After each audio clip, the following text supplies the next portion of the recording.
What's up, y'all? What is going on? What is up? Hey, hey, hey, hey. What is going on, people? What is up? I am here. Damn the Canada Dry. Let me finish off this bottle of red wine because there's so much going on in politics today. I'm sure there's moving parts probably as I'm speaking, and there'll be more news to update you on probably as I'm speaking.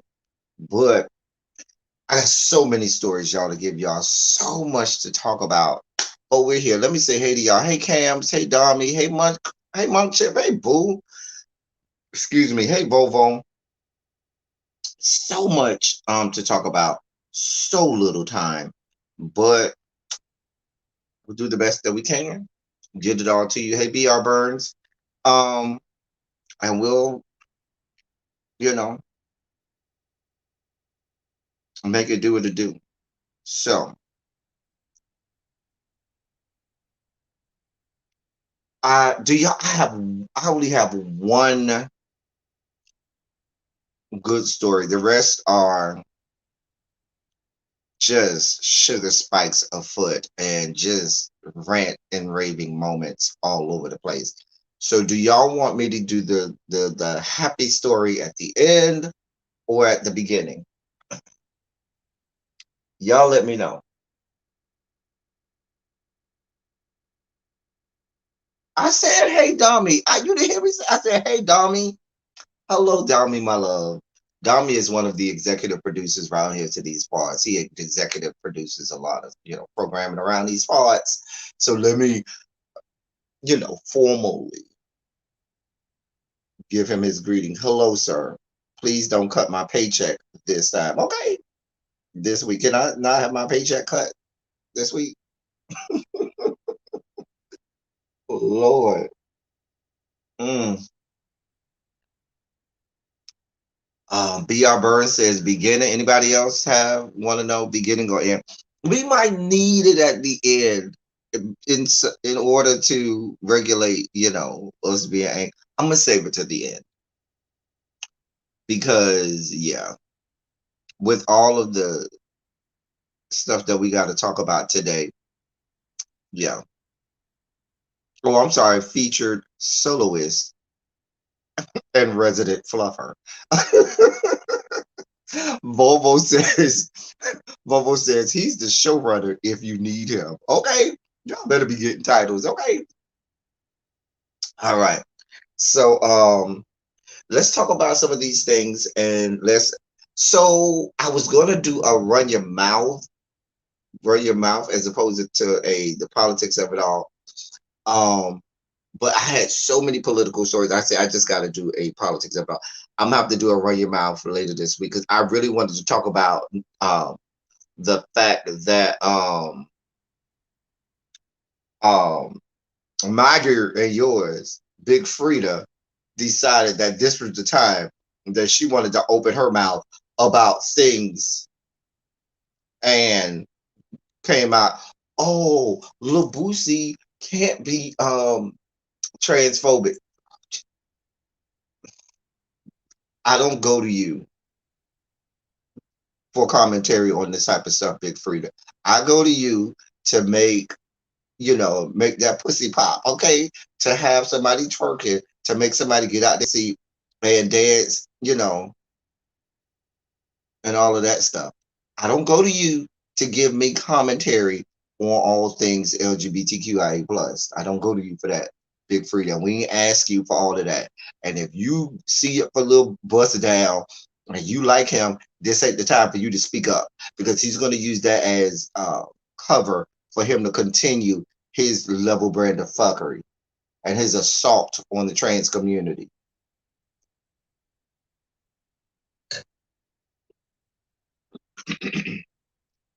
Anyway, I'm not doing this with you. I'm not doing this with you, Dami. I am not doing this with you today. Okay. Anyway, Lord, I saw that earlier this morning. I said, Frida, I love you down. But girl, you need to just shut up. Just shut up. Just shut up. Anyway, so y'all see where I'm going. Y'all see how this is careening downhill. Okay. All right. So where to start? Oh dear God. I guess we'll start here. I mean, there's no good place to start. There is literally, as I'm looking at our agenda for today, there's not a single good place. There's no easy way to ease you in and all of that stuff. There's no easy way to do any of this. So we just gonna jump right in. So in our first story, dear God, let I mean let me eat some candy because we starting right off. We start right off.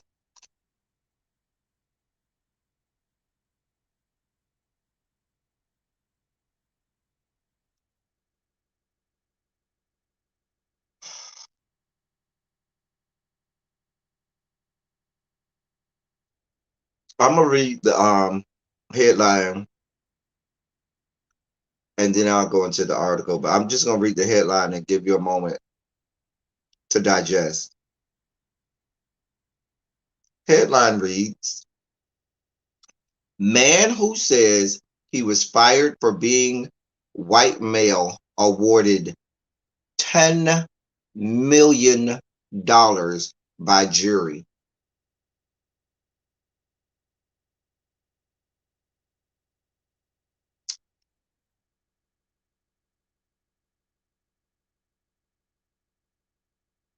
What do y'all want me to do with that? This is not Texas, believe it or not. Thank God. This is not Texas. This is not Texas, at least not yet. But this is another state that we frequently have to talk about around these parts. I'm going to read that headline for you again. Man says he was fired for being man who says he was fired for being a white male awarded $10 million by jury.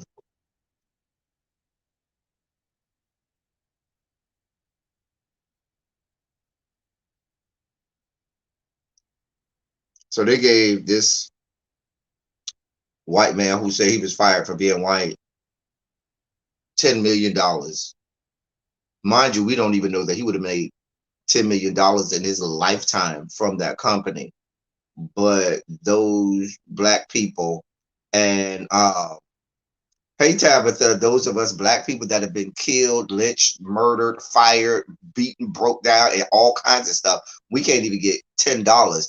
And this white man was awarded $10 million by a jury because he says that his company fired him because he was a white male.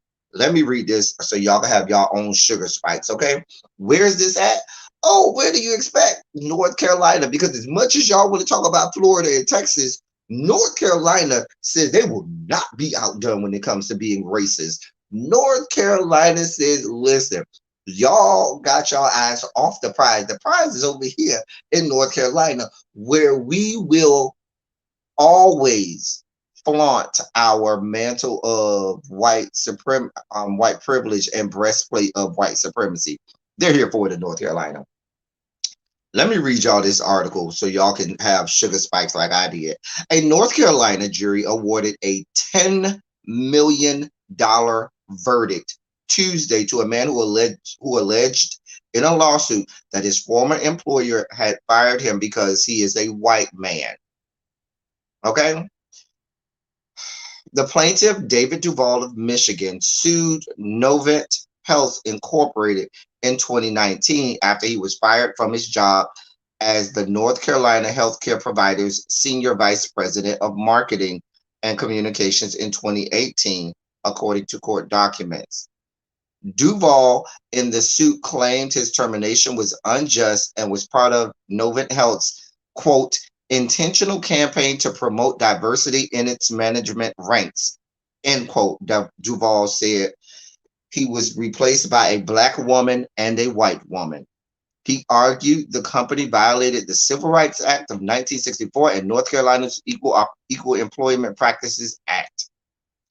The jury found that Duval's race or sex was a motivating factor in his termination. Following the jury's verdict, Novant Health said in a statement to NBC that it would, quote, pursue all legal options, including appeal, end quote. We are extremely disappointed in the verdict, as we believe it is not supported by the evidence presented at the trial, which includes our reason for Mr. Duval's termination, the statement read. Novant Health in court filing said Duval had been fired for subpar performance. Duval's attorney told NBC Thursday that Duval, who was hired by Novant Health in 2013, was fired just days before his 5th anniversary with the company, when he would have been entitled to a larger severance pay. Quote, the message is not to abandon diversity and inclusion, it's to do it legally, end quote, Duval said. This isn't the first time a white person has sued their former employer for wrongful termination based on their race or gender. Investment firm Franklin Templeton was sued earlier this year by a white woman who was fired in 2020 after a video of her yelling at a black man in Central Park went viral. Oh yes, that white woman, Amy Cooper. The woman, Amy Cooper, said that in the suit that she had been discriminated against and was targeted for being a white woman. And Franklin Templeton has since moved to dismiss the case.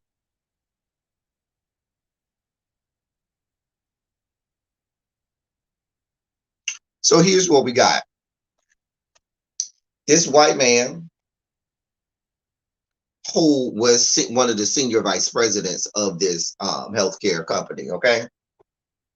Yeah, that's Central Park, Karen. Mm-hmm. Well, she didn't win. What's happening is Franklin Templeton is trying to get the case dismissed. I don't believe she's won yet. I could be wrong, but I don't think she's won yet. So you got this white man who wasn't really doing his job, and so because he was because he wanted to sit and bask in his white privilege and white supremacy mediocrity, he probably wasn't doing a goddamn thing. They found capable people that would be inclusive and diversify their board or their senior ranks, and they decide to move on. Now, Is it coincidence that they did it right before you were supposed to get the big severance rate? Probably not. I'm not gonna argue that it probably wasn't, because they probably say, yeah, let's make sure we get this done before he's supposed to get this big package. We don't want to pay him that anyway, because he ain't doing nothing. Because let's be clear, white people will pay white people, as we can see in the jury settlement here. White people don't mind paying white people, and if you had been doing the goddamn job, they probably would have paid you off to go away, but you probably wasn't doing the job. I'm sure they came with all types of analytics and statistics and everything to probably show that this man did it. But where are we at? We're in the great state of North Carolina, the bastion of racism across the fruited plains, okay? The standard bearer of all things wrong with race in America across the fruited plains, North Carolina.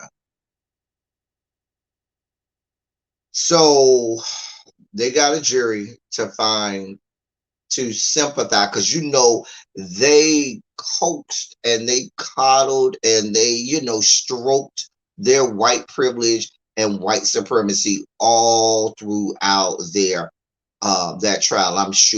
I'm sure you heard all about how the white male is the most oppressed member of society.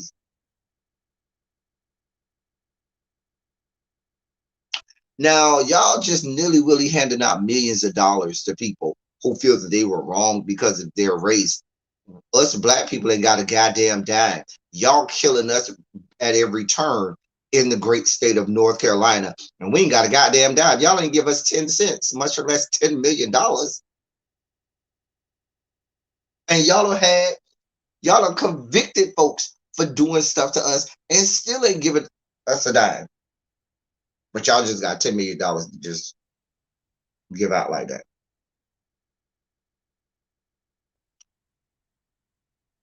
Make it make sense, y'all. Make it make sense. A mess.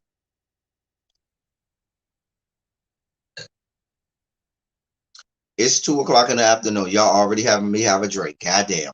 And that's the first story. That is story number one. I told y'all there was no easy way to get into this stuff today. That is our first story. Now, the next time we see a black person that gets wrongfully terminated because of their race, I want to see how much is going to be given to that black person. You know how many black people have been fired just because they're black? Some black people have been fired who not only did the job but exceeded their performance measurements and objectives and benchmarks, and still get fired because of nepotism, because of cronyism, and all kinds of, and because of white privilege and white supremacy. Okay, hey, October's child. And so y'all got this white man who sat up here and sat in his white privilege, and y'all just gave him $10 million. That's what we're doing. North Carolina. North Carolina. That is story number one. Y'all see where we're going, right? Y'all see how this is going, right? I told y'all there was no easy way to get through my agenda today, but we're going to try the best we can.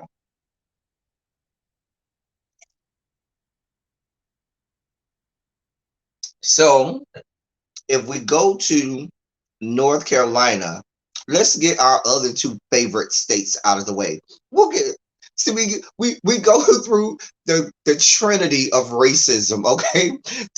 The grand trinity of racism in these yet to be United States. We'll go from North Carolina and now we'll go down to Florida, since we just gonna have sugar spikes today. So let's go down to the great state of Florida for their level brand of fuckery and fuck to do.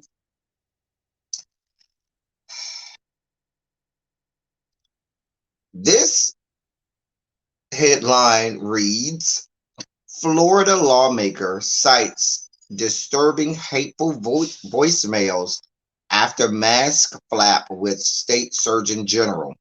Now, y'all remember we reported here on the politics of it all, the new black surgeon general for the state of Florida, the one who was okay with saying we don't you don't need to get vaccinated and all of that stuff. That guy, Dr. Lapato. Yeah. So let me read this for you. A Florida state senator A Florida state senator says she's received, quote, disturbing, hateful voicemails, end quotes, after asking State Surgeon General Joseph Lombardo to leave her office for not wearing a mask. I'll stop right there. She went wrong. Bruh, you rolled up in my office. Hey, boo. Hey, bruh, where's your mask? I ain't got none. Bruh, you need to go ahead and roll up out here. Go ahead and leave. I don't have that type of time. Mm-mm. I'm not here for it. I'm not here. Matter of fact, go ahead. No, don't take not one step forward. Back up, back. Okay, that the state surgeon general rolled up in this woman's office sans mask. Okay, hey, really be sans mask. Okay, she told him, "Hey, boo, back up, please. Roll up out my office." She probably told her staffers, "Hey, go ahead and get the good Lysol and spray that area down because I don't know what he got. We already know he's an anti-vaxxer." I'll continue. State Senator Tina Polsky, Democrat, on Wednesday, told CBS 12 on Wednesday that her office has received a number of disturbing, hateful voicemails since this story was given national attention, almost solely from phone numbers from outside of Florida. Praying for my death and anti-Semitic vitriol is wrong and outright unacceptable for any person to receive, Polsky told the outlet.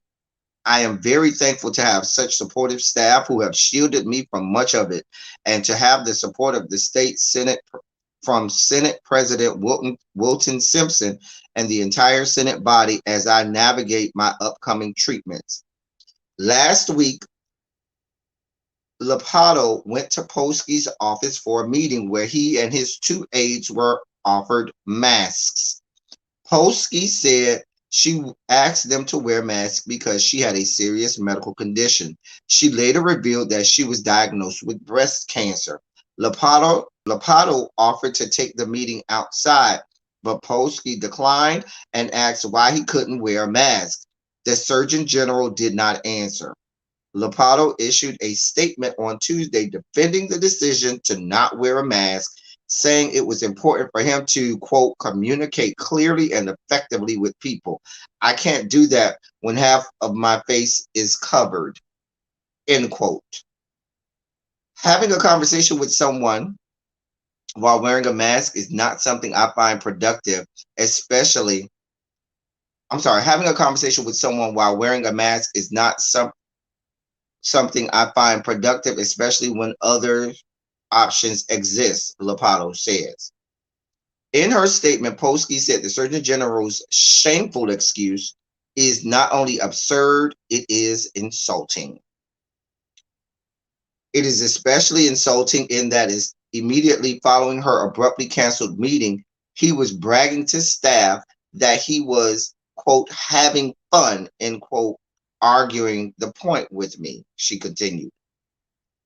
Asked about Polsky's claim of death threats, Florida Governor Ron DeSantis told reporters on Thursday that there is no room for threats. We don't want to hear from you, Ron Death Sentence. We want no parts of me, okay? There's people that do a lot of things that I disagree with. I think the way that people have tried to treat the Surgeon General has been unfortunate, DeSantis said, and I don't think it's been right. At the same time, I would never countenance any of that. I think that that's wrong. Now, wait a minute, Ron DeSantis. You, instead of saying, I think it's wrong for people to give death threats to this lady who's a cancer victim right now, you want to protect this Surgeon General who could be putting this lady in harm's way. A mess. The Florida Department of Health didn't comment on Polsky's claims of death threats when reached by The Hill. I got this from thehill.com, but said it is, quote, saddened to hear of Senator Polsky's recent diagnosis and wishes her well.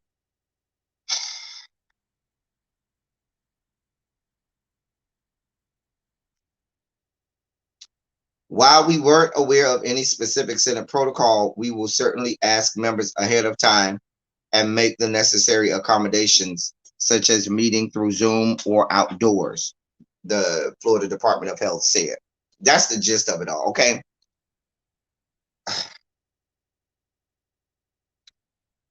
Ron death sentence and his band of merry men down there to the great state of Florida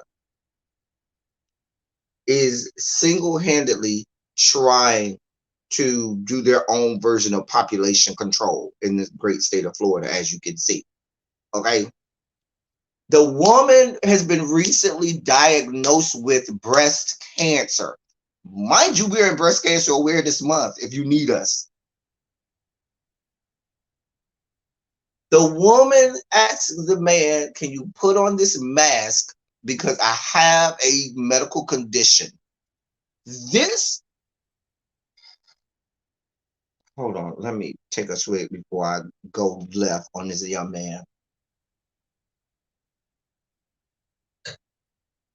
He refused, then gonna tell her time about, oh, why don't we take this outside?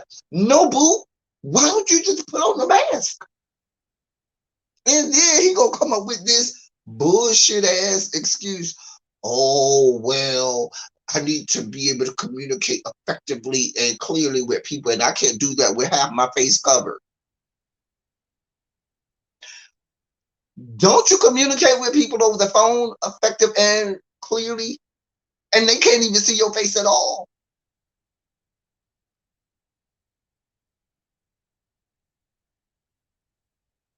Make it make sense. Just to make it make sense. This is what we got going on, y'all. The lady has a serious medical condition. She's been recently diagnosed with breast cancer. She has every reason to try to take every foreseeable precaution she can so as not to get anything else that could interfere with her present diagnosis and make her in any way, shape, form, or fashion more infirmed than she already is. She's down there doing the work of the people while currently on a breast cancer diagnosis, still over there working for the people, still over there in her office doing what she needs to do. And we got this young man, the sitting state surgeon general. How does this make sense? The sitting state surgeon general refuses to wear a mask when entering the office of a woman recently diagnosed with cancer who is trying not to catch any other, ain't even just about freaking COVID. I might not want to get the regular common cold or flu or anything else that I can get airborne because I already got a lot going on. These are ass clowns. Ass clowns and fucktards. We got a whole three ring circus going on over here. Ringling Brothers and Bottom and Bailey Circus. Just ass clowns all over the United. I told you this is the holy trinity of racism and stupidity across the fruited plains. We go from North Carolina, we go down to Florida. Let's go on over to Texas, since that's what we're doing. If we're just going through the holy trinity, let's just knock it on out with Texas, why don't we? Lord. Before I get to Texas, in addition to that, you would think that the lady is already suffering and going through enough and having to even deal with this fucktard and what he got going on. Then she got to be getting all kinds of calls and death threats and all kinds of stuff from the neo-Nazis, white supremacists, anti-vaxxers, and white people across the fruited plains that heard about this on Fox News and shit like that and decided to lob her phone calls, because you know what these Republican terrorists do? in cases like this, because she's a public figure and a politician, they give out the woman's phone number and they say, oh, flood her voicemail and here's her email, and flood her email address, and flood her emails with hateful comments and messages. So now the woman and her staffers has to field dozens and dozens, probably hundreds of hateful voicemails, emails, and so forth, telling the woman that she need to die, sending death threats to this woman.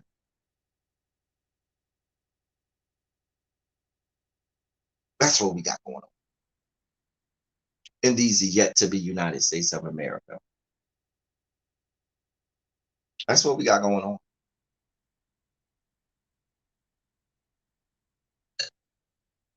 And you know what the thing about it is? This is one of their own. This is a white woman. This ain't no black woman. This is a white woman. This is one of their own.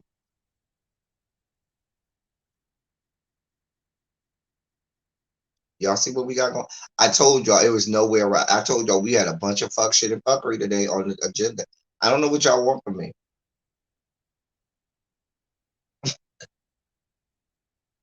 I don't know what y'all want from me. I can only report the things that come. This is what's going on today in politics. Well, let's finish out the Holy Trinity. This is a little good and bad. So let me hold on. Where's my story at? Oh, here it is right here. So down to the great state of Texas, this is good and bad. It depends on how you look at it. The fact that this measure and step has to be taken is a bad thing, but it's a good thing that we got people doing this. So the NAACP is now asking all pro athletes to avoid signing with any team based in Texas. A two-page letter distributed on Thursday told members of the NBA, WNBA, NFL, NHL, and MLB that the state's laws serve as a, quote, blueprint by legislators to violate constitutional rights for all, especially women, children, and marginalized communities, end quote. I'm here for it. Is it going to happen? Probably not. But I'm glad that a stance is being taken. Let me read this rest of this article. It says the NAACP is urging members of professional sports organizations to refrain from signing with teams in Texas in protest of controversial legislation recently passed in the state. A two-page letter distributed to ABC News on Thursday told members of the NBA, WNBA, NFL, NHL, and MLB that the state's laws, I read that part, but that they were specifically referring to laws on abortion, voting rights, and COVID-19 mask mandates. Specifically, we know about the 6-week situation with the abortion laws, but if you're not familiar with not just the voting rights laws where they're trying to do voter suppression, they have also already enacted this redistricting in the great state of Texas, and the gerrymandering and redistricting that is happening there is just like, you remember when we had that going on, I believe in the state of South Carolina, and the Supreme Court said that it was being done with diamond-like and surgical precision. They have the same thing going on in Texas. They have, with surgical precision, carved out their districts and did all of the redistricting and gerrymandering so as to make it where we have fewer districts that can be blue. They know that the blue districts take up a lot of the population, but they have surgically made it where they have carved it out so that they intentionally have way more. They already have more red districts than they have blue districts, but now even the districts that were purple and could flip either way, they've taken those districts and carved them out so that they could be totally red. So now either you're blue or you're red. They have very few, if any, districts that could swing either way.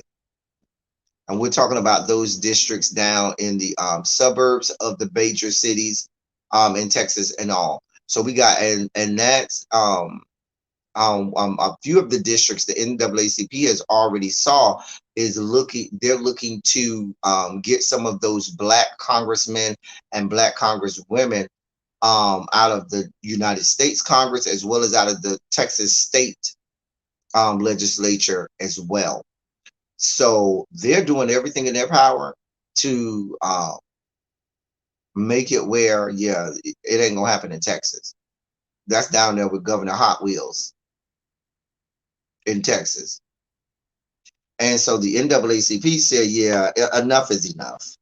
Says, and you know what? And what's so sad is, and we're going to get to this in a little bit, we have to have these organizations and entities that are fighting so hard to, bring attention to and try to do anything they can to be an impediment for what's going on in some of these states. But the people whose job it is to do that down there, the goddamn Washington, D.C., ain't doing a goddamn thing. That's the problem. Let me finish reading this. It says, over the past few months, legislators in Texas have passed archaic policies disguised as laws that directly violate privacy rights and a woman's freedom to choose, restrict access to free and fair elections for Black and Brown voters, and increase the risk of contracting coronavirus. NAACP National President Derek Johnson, and NAACP Texas State Conference President Gary Bledsoe wrote in the letter. The letter addressed a law that prohibits abortion of a fetus about 6 weeks into pregnancy, making it one of the most restrictive states in the country. Meanwhile, Governor Hot Wheels, Governor Greg Abbott, has been a vocal opponent of COVID-19 masks and vaccine mandates.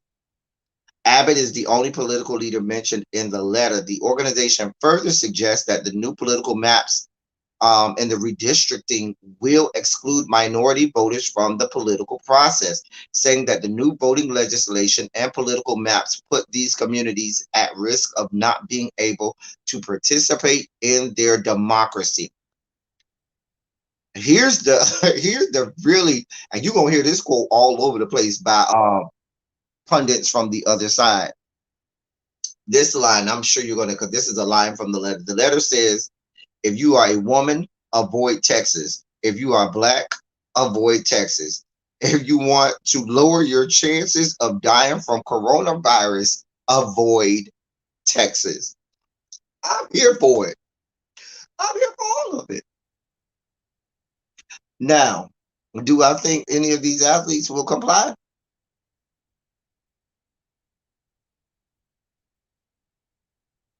I won't hold my breath.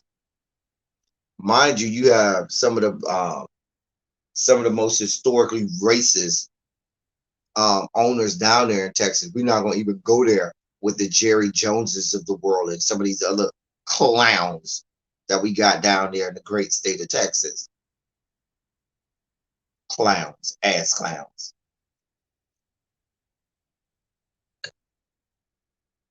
So, but at least they have the right idea, because in order to really enact change, you got to hit the people in the pocket. And sports is big business down in Texas. Just like oil is big business in Texas, sports is big business as well. And so I love the gesture. I love the idea. I love that they put pen to paper and put this there. Will it happen?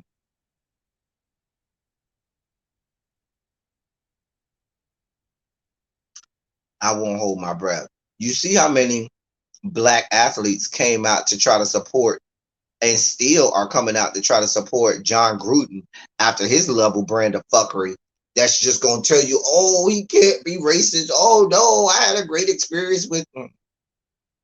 People will tell you anything to your face, but then behind closed doors and harbored in the repositories of their brains and in their hearts, they harbor very hateful and ill feelings toward you. When they're in public, they're saying do whatever they want to do, but behind closed doors and in their mind and in their heart, they really harbor a lot of hatred. And that hatred um does come out when they think nobody's looking. And that's what happened with John Gruden. So we see that somebody, I can't trust some of these athletes, be they black or not, to do the right thing with regard to this. Oh yeah, several black athletes came out to support John Gruden. A lot of them, and they still are right now. They they out there windmilling for John Gruden right now. Hmm, hmm.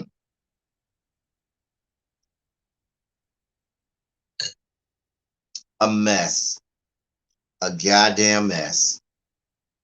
But I love that the NCAA, not NCAA, NAACP is doing this. But you got people that don't see nothing but dollar signs in their um dollar signs in front of them. They'll bend to do whatever they need to do for the almighty dollar. As how they say on Game of Thrones, bend the knee. That's what Khaleesi used to say. Bend the knee. So, Dami, you're right about that. A lot of black millionaires and stuff like that, or a lot of wealthy black people think that the money will shield them from racism, but we've seen time and time again that it does not. And as soon as white people get a chance to remind them that they are black, they will, and then they come crawling right back on over here to us black people looking for cover and support. After a lot of times they've alienated themselves from us and wanted no parts to do with us. A mess, a mess, a whole goddamn mess. I don't listen. Do I see this happening? Nope. That was the holy trinity of racism here in these yet to be United States. Moving on to another state who would love to be in that holy trinity and who is windmilling in the streets to get in that holy trinity. Let's go down to the state of Georgia. They want to be in the trinity. They ain't quite got there yet, but they're doing everything they can to claw their way into the Holy Trinity. I guess they'll have a holy, I'm not going to say square, maybe they'll have a holy um, rectangle or quadrilateral. Okay. Um, or trapezoid, which has four sides. So right now we currently have the Ahmaud Arbery trial going on in the great state of Georgia.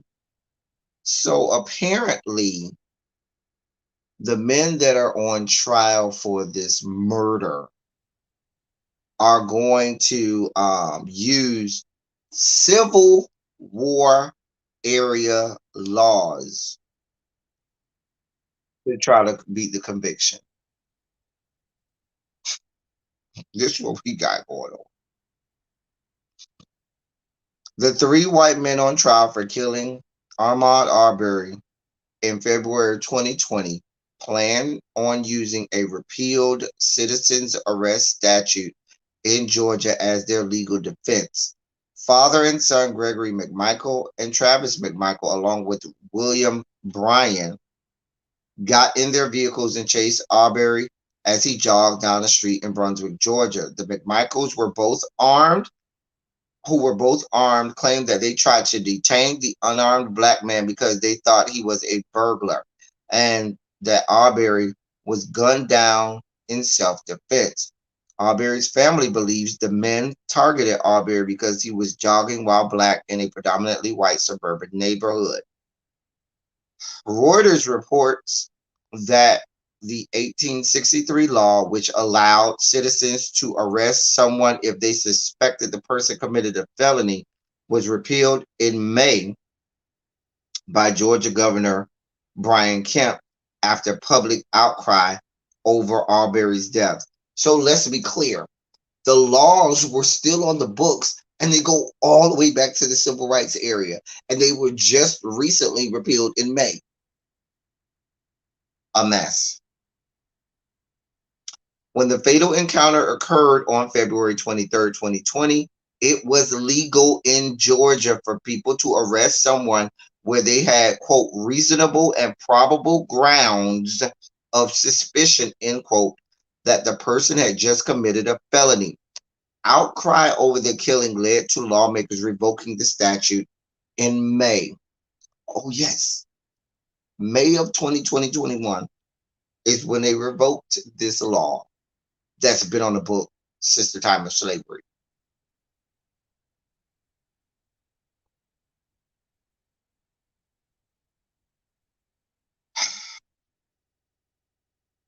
Legal observers say prosecutors will seek to convince the jury that there was no felony over which to arrest Arbery, and that the three men lacked the reasonable and probable suspicion required under the old citizens arrest law.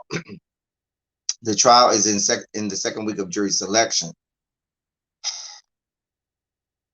Before Arbery's killing, the law had been largely unchanged since it was codified in 1863, when Georgia was part of the slave-holding Southern Confederacy during the United States Civil War.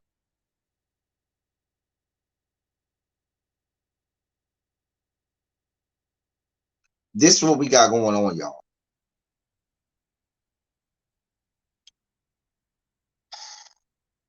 Let me continue reading. Citizens arrest is a big part of our case. A big part. Kevin Go, a lawyer for one of the men, William Bryant, told Reuters, quote, they changed the law, but changing the law doesn't affect us. It doesn't change what was the law of the time of the land at law of the land at the time. Reuters reports that the Georgia chapter of the ACLU said the law was once used by mobs that lynched black people in more than 500 cases between 1882 and 1968. The law now limits citizens' arrests to businesses if someone is suspected of theft, and security guards under specific circumstances. Reuters also notes that these kinds of laws are not uncommon and still exist in most U.S. states. According to The Hill, the three men went free after the shooting. The three men nearly went free after the shooting. A county prosecutor actually accepted the citizen's arrest statute as grounds to let the men go. It wasn't until a cell phone video of the killing recorded by Brian made rounds on social media and led to a closer investigation.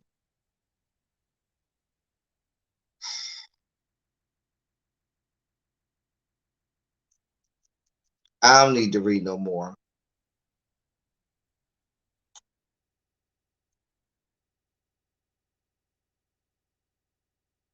I don't need to read no more. What do y'all want me to do with that? That's what we got on. That's what we got going on. This is what they meant when they said make America great again. They wanted to take us back to the times of slavery where they could just outright just murder us, have a whole ass genocide. Let's be clear. I've been saying this for years now. Have an entire genocide on black people in this country just because they yeah, okay, let me break it down for you again. When Ahmaud Arbery was gunned down and murdered, the Georgia still had the citizens arrest law on the books. That same citizens arrest law is what allowed regular average citizens to arrest and even sometimes kill.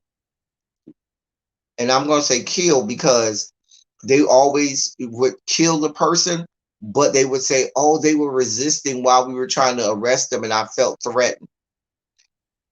But what would happen is you got it went back to slavery times where this allowed for lynchings to take place, and this allowed white men to kill black men, which, if you know, at the time, black men having any interactions with white women in the South was a felony. There were so many things that black people could do at the time that was a felony. And in a lot of the southern states in the Confederacy, if you were convicted of, if someone thought you were committing a felony or had committed a felony, a citizen could take it in their own hands and enact the citizen's arrest law, which allowed them to do that. The problem with that is, during that time, this is before what we know to be um, modern policing, modern sheriff's offices, and modern policing, when most of these laws were originally enacted. So you had a reason for there to be something in place where a regular citizen could say, no, I'm going to arrest this person because they done committed a crime and a felony, they done stole from me, and I can go and arrest them.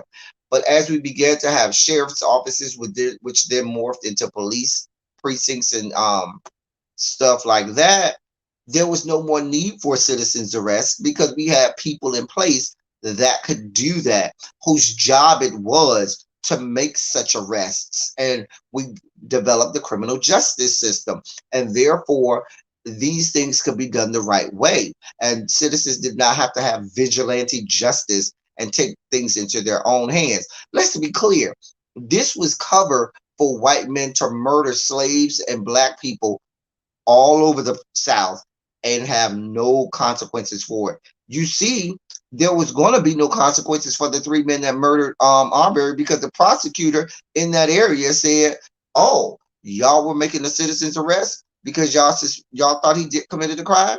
No problem. Go ahead. You fine. You can go on ahead and go home. You good. You good." And it wasn't until the video came out. The video came out. Same thing that happened with Trayvon Martin and the stand your ground law in Florida. Oh, you were standing your ground because you thought that this black boy that did nothing, that wasn't even bothering you, and you wanted to make a citizen's arrest, and you ain't even a police officer, but you making this citizen's arrest in Florida. Talk about you standing your ground, and now you murdered this black boy, and now you can get off.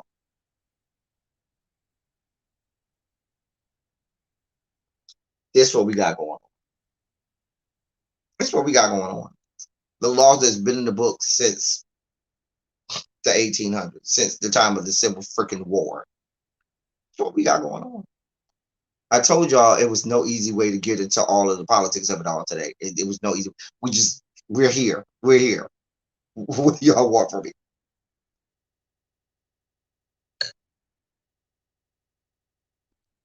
We'll see how this pans out. Yeah, we had the Derek Chauvin trial, and that went well, but that was in Minnesota. Baby, we are in Georgia. We'll see how this go. And like their lawyer said, he's gonna hang his defense on. You can say what you want to now. That was the law of the land at that time, and that's what we going with. It's about to be a mess. That whole thing is about to be a goddamn mess. I'm just telling y'all what I know.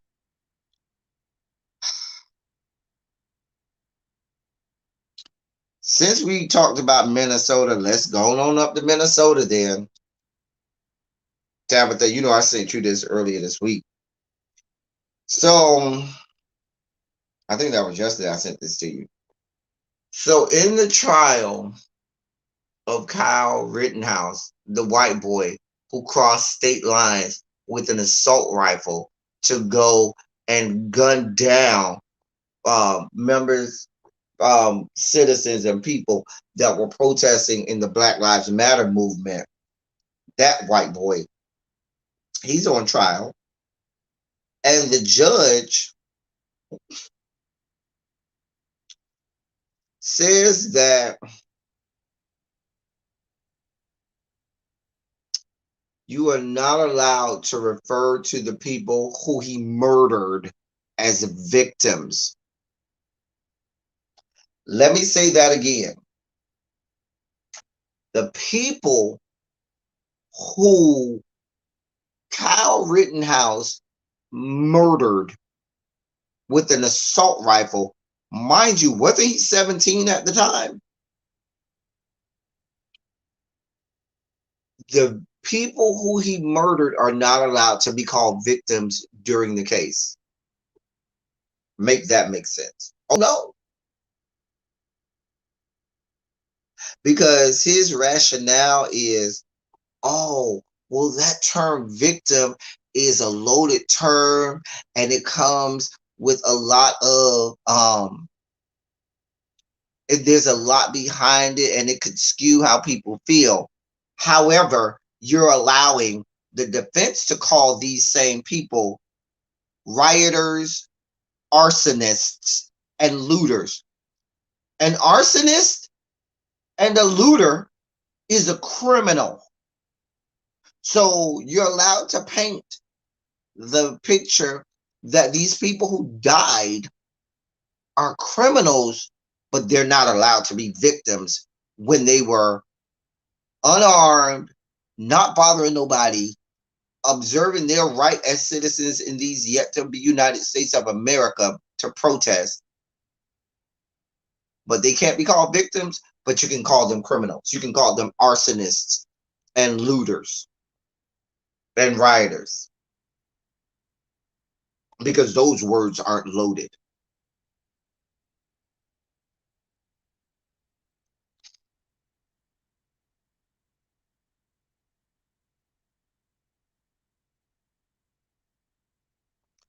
They also cannot use the term alleged victim.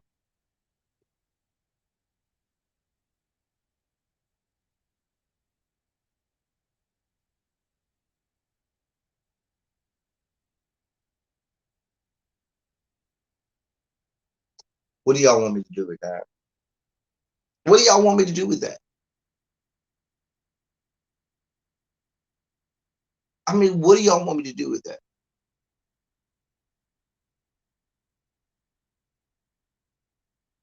The judge told them they could use the terms either complaining witness. I don't see how you can be a goddamn witness if you're goddamn it dead. But that's a whole nother story. Or decedent.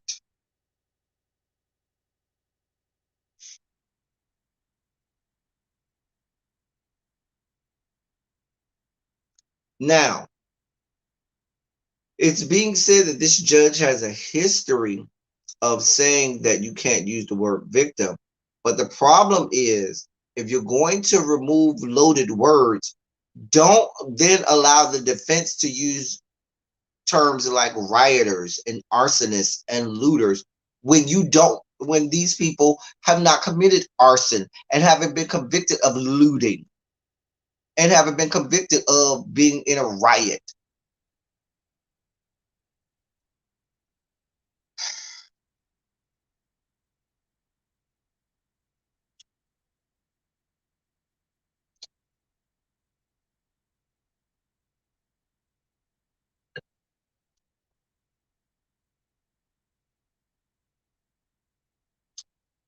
Here's what the judge continued to say,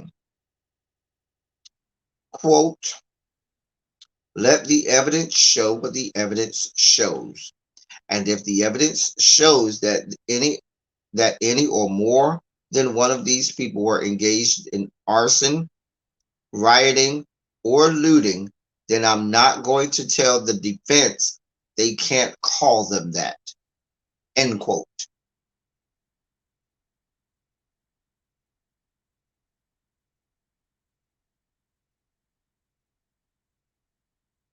What do y'all want me to do with that?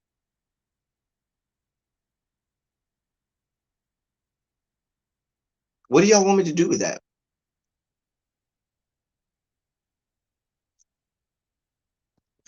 What do y'all want me to do with that?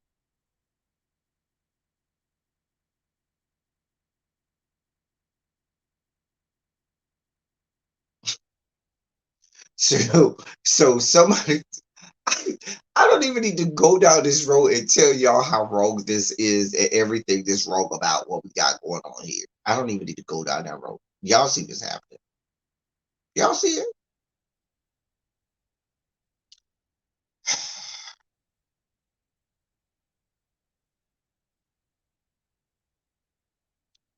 I don't even need to.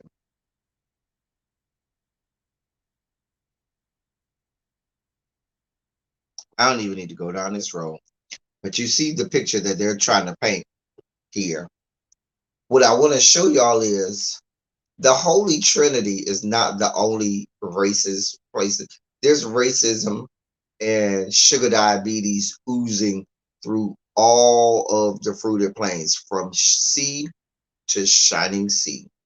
The racism is oozing all through this country, all through the country. Let me make sure that's my last sugar spike story of the day. I think that is my last sugar spike story of the day. Yep. Whew. Glad I got through that.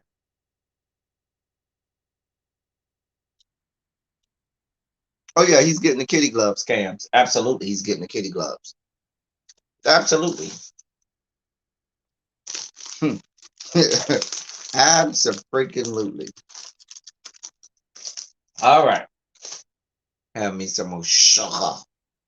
So let's talk about the big news of the day.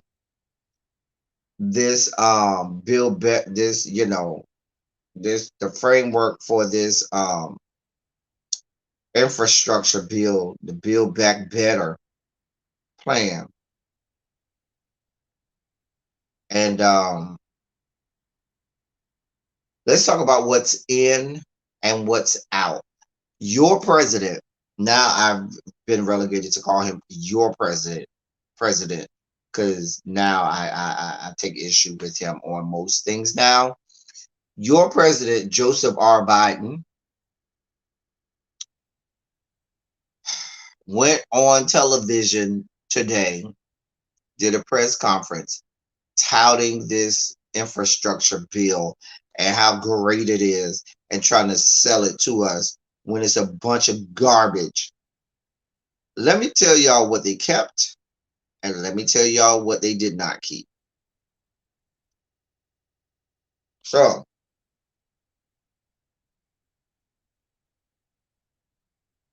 what did they keep? Expansion of healthcare coverage, um, and that would which would reduce premiums for over 9 million Americans by an average of $600 per person annually. Um,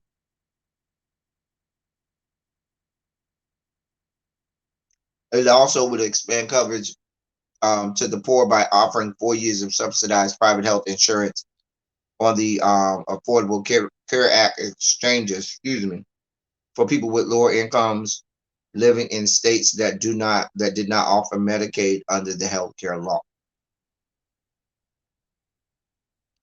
What else is in? $150 for affordable housing. What else is in? Earned income tax credit or the child tax credit, and that will be extended for another year. Um, and the program provides $300 per month per child under 6 and $250 per month per child ages 6 to 17. The earned income tax credit targets roughly 7 million low wage workers, providing up to $1,100 in aid. That's still in. $100 billion for immigration is still in, which is supposed to improve backlogs. Mind you, they're still deporting the Haitians. Ain't trying to let none of them in. Afghans, y'all can come on over. All of the Latinx population from Central and South America, come on over. Anybody from America's hat Canada, No questions asked. The floodgates are open on the northern border. But Haitians, and it's not even just the Haitians. They do the same thing for Jamaicans. They do the same thing for Bahamians, and they do the same thing for a lot of Caribbean immigrants that are of the Black diaspora. They look at us, our Black asses, and say, "Yeah, we don't want no parts of them." But they're gonna sell to us. Oh, but we still giving 100. I'm sorry, not 100 million, 100 billion with a B. All of the figures I gave was a billion with a B. So that 150 for affordable houses, that's a billion with a B. The immigration, that's 100 billion with the B. Um, so yeah, mind you, they still sending the Haitians back over to Haiti.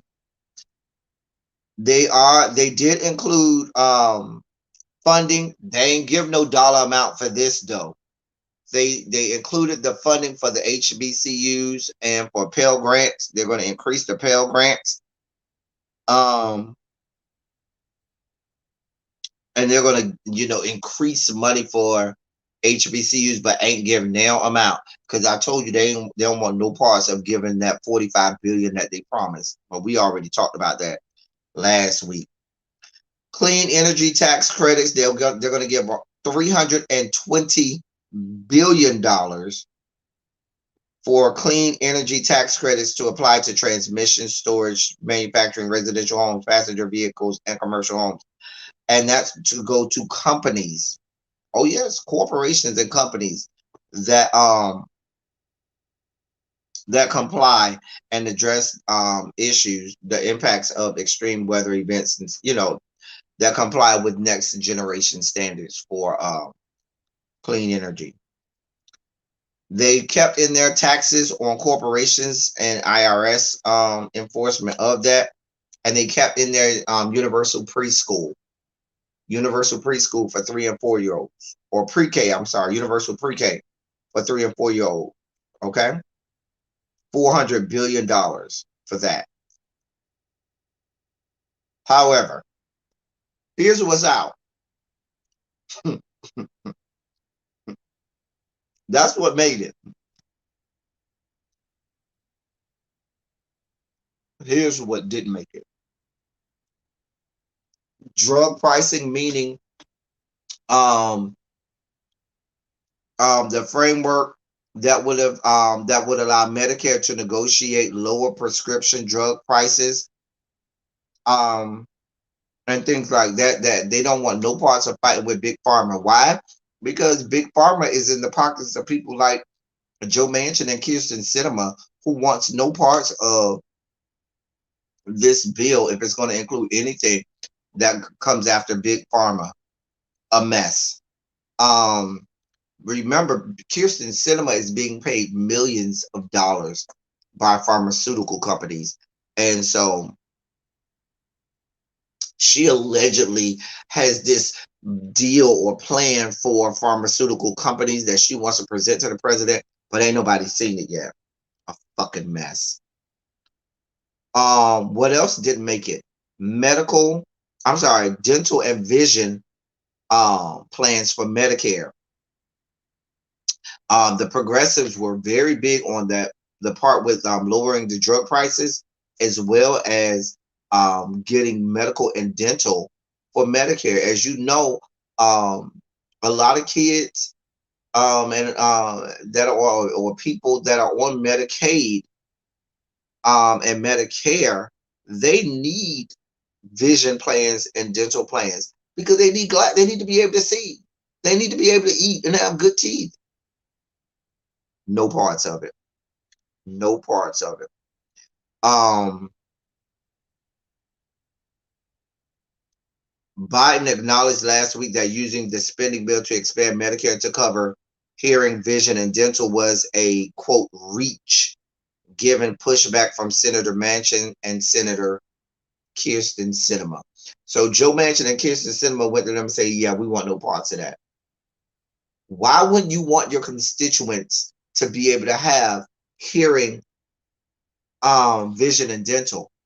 You know, a lot of people on Medicare and Medicaid have hearing issues. You know, a lot of people on Medicare and Medicaid have vision issues, have issues with their teeth, but you don't want them to get any of that. A damn mess. What else didn't make it? The tax on billionaires. The billionaire tax that Senator Wyden and Senator Warren had proposed. Nope. Y'all ain't get no parts of that. Of course, and Manchin Cinema and some other Democratic senators wanted no parts of that. Why? Because they got friends that are billionaires with the B, that own corporations and companies that give monies to their pockets. A goddamn mess. Here's one of the biggest ones that didn't make it to the bill. Paid family leave, meaning which was intended to provide funding for parental and medical leave, was not included in the framework. It was fully stripped from the package as a concession made to Senator Joe Manchin. A mess. A mess. Right. Anything come for us? I'm tapping the child. What else was stripped? Clean electricity performance programs. Mind you, Chuck Schumer, in his infinite wisdom, tried to coalesce and appease Senator Joe Manchin so that he could be put in charge of the committee that was to oversee the clean electricity performance program. And that program was designed to provide financial incentives to electric utilities to transition from fossil fuels to clean energy. And stupid ass Chuck Schumer wanted to coalesce to the demands of a fucktard like Joe Manchin and put him in charge of it. Joe Manchin owns a company that makes over $500,000 a year from coal production and coal mining. Why would he want anything to do with limiting fossil fuels? But that's who you wanted to put over this. Oh yeah, they didn't tell y'all that part. That's the part that the Dems don't want y'all to know. And of course, when it became part of the package, well, Cam, that's all he's reporting is $500K a year. It's probably well over that, but that's all he's reporting. Anyway, when it got in this package, Joe Manchin went and said, "Now you don't believe that shit. You do not believe that. We are not putting this in there. No, I won't have it. I'm the head of this committee. You put me in charge of the committee that's supposed to do this. I say no." And it's not in there. And they also took out free community college. That was also in there. So no free community college. So what we have here is, if you go back to the politics of it all, I did back in January. Go back in January. And actually, I did it back in December. Now that I remember, late December, early January, I went and I told you all that Joe Manchin would end up being the most powerful Democrat in Washington, even more powerful than the president, even more powerful than Chuck Schumer, even more powerful than Nancy Pelosi. And he had positioned himself to do that. And now we see that the entirety of the Democratic Party, which means the entirety of the legislation for these yet to be United States, has to bend to the demands of fucktards like Joe Manchin and Kyrsten Sinema.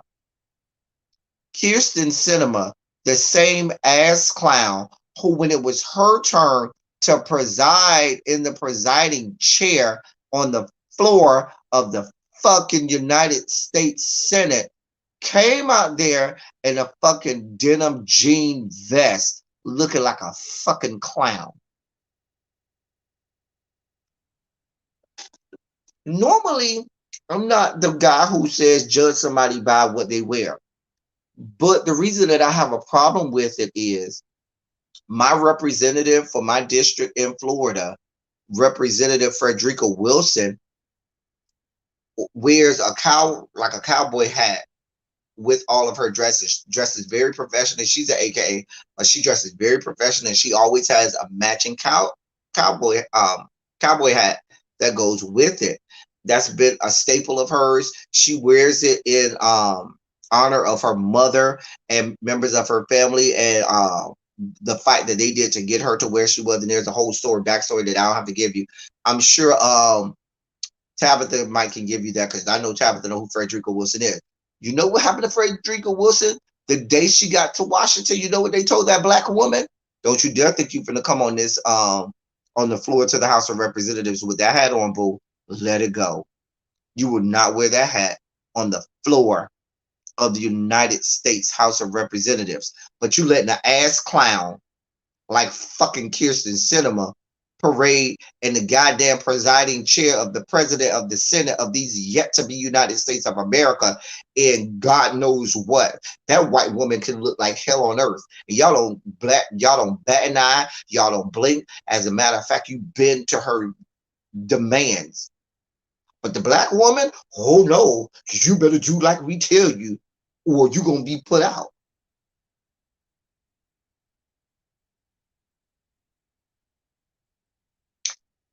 That's a whole nother fight for a whole nother day. But y'all see where I'm going with this?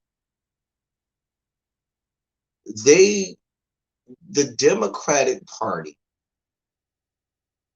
has allowed the Kirsten said, listen, if I was Chuck Schumer in the Democratic Party and that woman rolled up in Congress that day, I would have said, hey, boo, you thought today was your day? Today is not your day.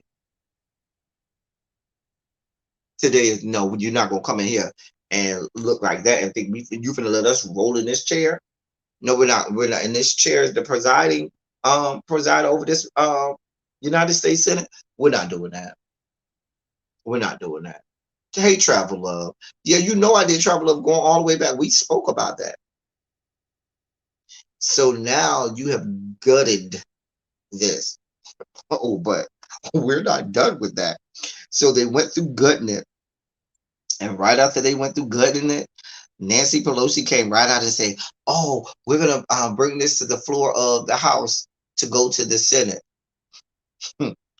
Basically, what Nancy Pelosi told the Progressive Caucus, fuck you and fuck your life, progressives, because nothing that you progressives wanted will be in there. But we'll yield to the demands of a member of the Republican Party, centrist Democrat. Fuck out of here. Bernie Sanders, not to be outdone, said, oh, that's what y'all doing? Y'all just gonna gut everything that us progressives wanted? All right. Y'all want to play ball? Let's play ball. Because on paper, see, Bernie Sanders says to them, hey, boo, on paper, I'm an independent. So I have to do a goddamn thing you people want me to do. So Bernie Sanders came right out to the members of the Progressive Caucus in the House and said, hey, members of the Progressive Caucus in the House, don't go over there. Don't vote with them. Don't even do it. Don't even waste boo, do not even waste your time voting to try and get that to the president's desk, because when it gets to the Senate, I'm not here for it. And the Democrats need all of the Democrats, because you already know the Republican Party ain't paying them nobody. The Republican Party has not even been involved with it, because they told them from the beginning, the answer is no. No means no, and yes means no. Don't even look over here for us to do a goddamn thing for y'all. Which means that they got to carry, which is why they're doing it as a reconciliation bill, because it couldn't be acted into law So they had to do it by a reconciliation bill, which meant because of the filibuster. And so now that means that they can have the 50, the simple majority 50 plus one, which would be the one would be um, the vice president. But if if Bernie Sanders is coming right out and telling you, I'm not gonna have no parts of it, he'd already told the Progressive Caucus in the House, you don't even bother. I know Nancy Pelosi gonna try and put it before the House this afternoon or sometime today. Go ahead and let her know, boo, it's not gonna work out. Y'all can do what y'all want to do, but when they get up here to the Senate, I'm telling you, it's not going down.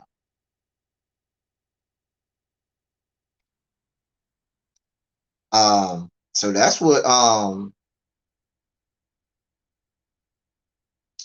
he said. Let me read you this part of the article. It says Senator Bernie Sanders, independent of Vermont, on Thursday said he's not prepared to support a stripped down $1.75 billion framework unveiled earlier in the day by the $1.75 trillion framework unveiled earlier in the day by the White House, and signaled that progressives in the House should hold off on voting for a separate infrastructure measure. Sanders argued that the House progressives shouldn't send the bipartisan infrastructure bill to President Biden's desk until they know that all 50 members of the Senate Democratic Caucus support the reconciliation package. Quote, before there is a vote in the House on the infrastructure bill, the members of the House have a right to know that 50 U.S. senators are supporting a strong reconciliation bill, Sanders said.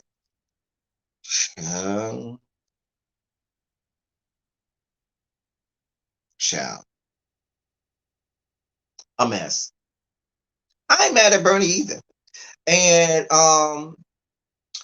the head of the Progressive Party, Senator Representative Jayapal or whatever from the state of Washington, I think she played too much. She meandered and played around and pussyfooted with them way too long and didn't hold strong to the demands of the Progressive Caucus. Did not hold strong to the demands of the Progressive Caucus. And so now they felt like, oh, you're going to give up that easily? Well, we'll just, and because Joe Manchin and Kirsten Sinema wasn't coming off of what they weren't coming off of. They were not moving. But they knew, and they called your bluff, and they knew that you might bend. And so they said, well, this is what we're going to put out there. And so now what the Progressive Caucus is going to have to do is say, y'all want us to vote with y'all? Fine, we ain't doing a goddamn thing. That's what I would do. We ain't doing a goddamn thing. Now, here's the thing. Here's the fucked up ass part of the Democratic Party. The fucked up part of the Democratic Party is you already know that the higher ups in the Democratic parties, when the Progressive Caucus says they're not going to do that, those progressive Democrats are going to see their monies and representation from the Democratic Party dwindle. They're going to tell them, oh, y'all don't want to play with us? Then we're not going to give y'all that much money. We're not going to send any bigwigs to support your campaign next season. They'll do that for them, but they won't do the same thing for fucking Joe Manchin and Kirsten Sinema, though. See, that's my point. A mess. A goddamn mess. But then they're going to come around here to us black people telling us to vote with them. This is the most important election in the history of America. But it wasn't the most important shit for us when we was begging y'all to do the John Lewis Act. It wasn't the most important thing when we begged y'all to do the George Floyd Act. It wasn't the most important thing when we begged y'all for criminal justice reform. It wasn't the most important thing when we begged y'all to protect abortion rights. It wasn't all of these things. It wasn't the most important thing when we begged y'all to give more money to HBCUs. When we begged y'all to put in there a $15 minimum wage, a living wage, when we begged y'all to put in free community college so that some of our kids that come from low-income household can afford a community college. Why is that important? Because if you can get a 2-year degree from a community college in most states, that state system university will accept you, no questions asked, into that university system. So if I'm talking about Florida, if I go to Broward Community College or Miami-Dade Community College, and that's free, I can literally get my first 2 years of college for free and then transfer to FAMU or Florida State or a UF and do my last 2 years, which would and graduate. And that would tremendously reduce student loan debt. That would tremendously put those young people in a position to earn more and contribute more to the economy and contribute more to being a productive citizen of this society. But they don't want no parts of this stuff. They want no parts of the things that are really going to help people. You see, they want no parts of lowering prescription drugs, which helps us in the fight for not only just see people when they think prescription drugs, they're thinking of just about the senior citizens and those people. But you got people that are young that have all kinds of conditions. They may have cancers and things that they need drugs for. They may have other ailments, diseases, and so forth that they need to get drugs for, but you want no parts of making that lower. We as a nation pay the highest for drugs all in any country in the world. No country in the world pays more for prescription drugs than America. Mind you, America is responsible for producing most of the prescription drugs that makes it all over the country. I mean, all over the globe. But you charging your own people the most for it. And you want no part. And you got people who are over here deciding, do I eat this month? Do I pay rent this month? Or do I buy these drugs that cost me thousands of dollars? A fucking mess. But y'all are bending to the whims of fucktards like Joe Manchin and Kirsten Sinema. Clowns. And they ain't gonna do, like I said, they ain't gonna do nothing to limit the Democratic presence in their elections, to limit the monies that the Democratic Party give to them, to limit the influence that the Democratic Party gives to them. But they're gonna try and do the same thing to members of the Progressive Caucus in the House when they tell them that we're not gonna bite and we're not gonna help y'all. Y'all see, we already had an example of them. If you don't go with what they want, how they try to do, you see what they tried to do with India Walton up there in Buffalo, the Democratic Party, a goddamn mess. A goddamn mess. So that's what's going on with these bills that y'all gonna hear all about. We got good news from the state of New York. New York Attorney General Letitia James announced that she will, well, she hasn't announced yet, but she will be running for New York governor. That's several sources have already confirmed. She hasn't made the official announcement, but several sources have already confirmed. She's expected to announce her bid later this week, probably tomorrow. Excuse me. She's announced and that election is next November, November 2022. So she's going to be running for governor, wonderful black woman who, as we know from her history with all of the trials involving your former president, 45, and all of the things going on, she does not bend to the whims of just what people want her to do. She follows the law. She's measured and so forth. So now what's the holdup? They're gonna have to go to trial. And so forth. And one of the major holdup with the Trump trial is, and I said this from the beginning, you're gonna notice it's gonna be everybody around him, because he always made it a point where his name wasn't on a whole lot of stuff.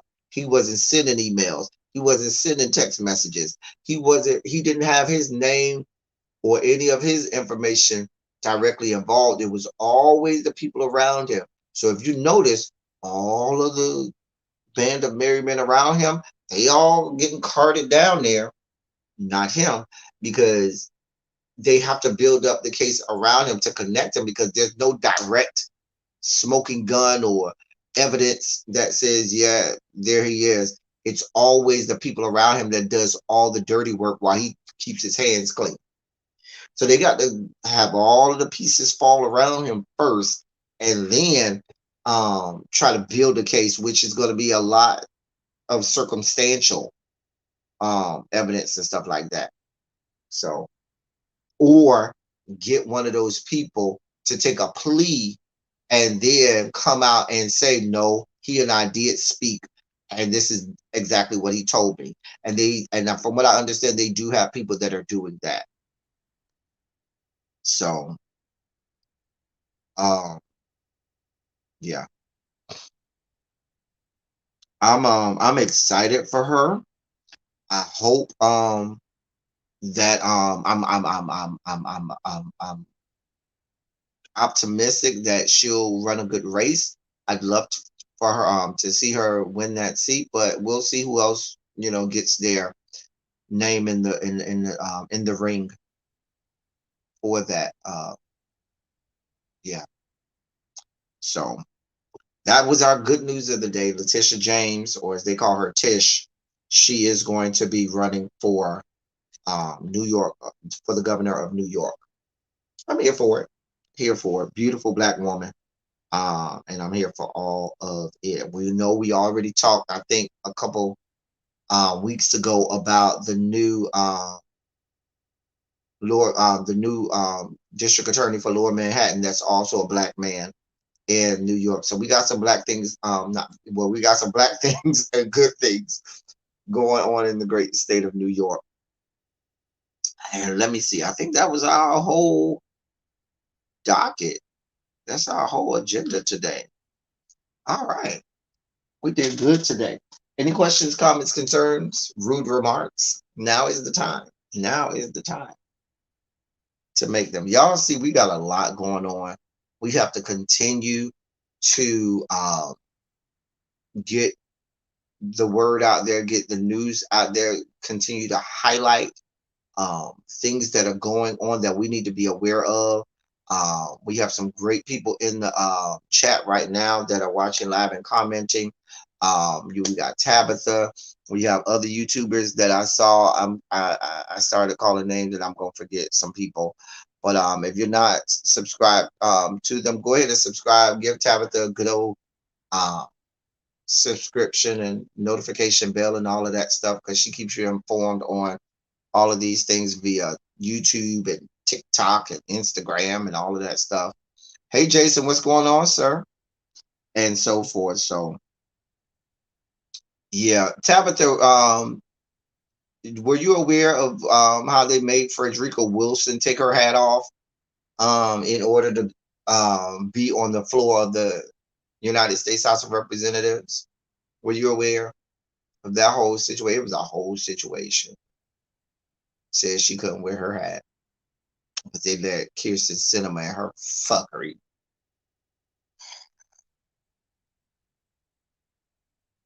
Just a mess.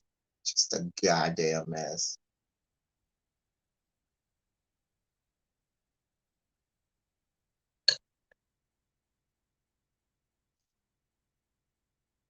Anyway,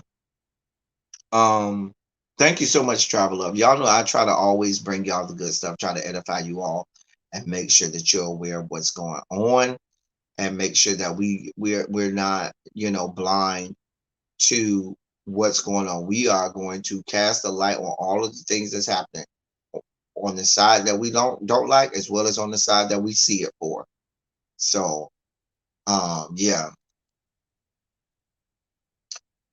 Kirsten Cinema at this point is disrespectful to my eyes, not just her constituents, to my eyes. She get on my nerves. Anyway, I'm about to get on out of here. I'm about to go find me something to eat. I'm real hungry. I'm about to go get me something. I don't feel like cooking, so I'm gonna go get me something to eat from somewhere. I don't know where. From somewhere. Anyway, that's all I got for y'all.